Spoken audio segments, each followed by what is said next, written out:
Paano kung hindi mo pa nakita ang liwanag? Hindi pa nakakita ng pagsikat ng araw, ng ngiti, o ng mukha ng mahal mo?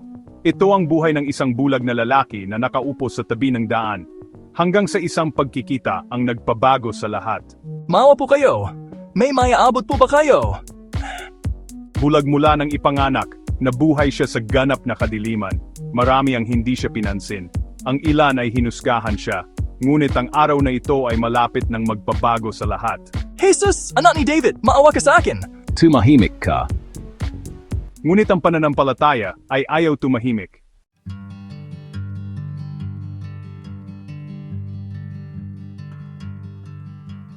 Dalhin ninyo siya sa akin.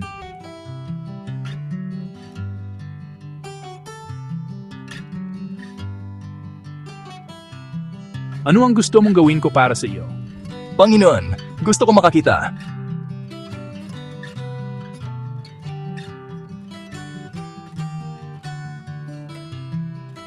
Tanggapin mo ang iyong paningin. Pinagaling ka ng iyong pananampalataya. Nakakakita na, nakakita!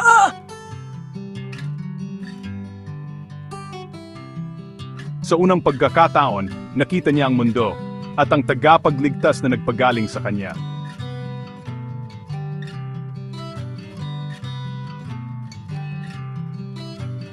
Purihin ang Diyos!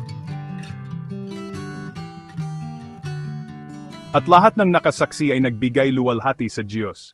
Ang himalang ito ay nagpapaalala sa atin na nakikita ni Jesus ang hindi napapansin ng iba. Habang ang karamihan ay nakakita ng isang bulag na pulubi, nakita ni Jesus ang isang pusong puno ng pananampalataya. Ayaw tumahimik ng bulag na lalaki. Naniniwala siyang kayang baguhin ni Jesus ang kanyang buhay, at ang kanyang pananampalataya ay ginantimpalaan. Minsan, bulag tayo sa ibang paraan. Bulag sa pag-asa, bulag sa presensya ng Diyos, o bulag sa layunin niya para sa ating buhay. Laging tinatawag tayo ni Jesus na lumapit sa Kanya ng may panampalataya. At kapag ginawa natin ito, kayang pagtagumpayan ng Kanyang liwanag ang anumang kadiliman. Manalangin tayo. Panginoong Jesus, buksan mo ang aming mga mata upang makita ka ng mas malinaw. Tulungan mo kaming magtiwala sa iyo kapag tila madilim at hindi tiyak ang buhay.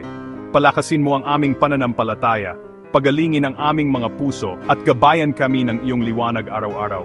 Ipinagkakatiwala namin ang aming pag-asa sa iyo at nagpapasalamat kami sa iyong walang hanggang pag-ibig. Sa pangalan ni Jesus, Amen. Mula sa kadiliman patungo sa liwanag, laging nagpapagaling si Jesus. Mag-subscribe, mag-like at mag-share para sa mas maraming kwentong nagpapalakas ng pananampalataya mula sa Biblia Kids PH.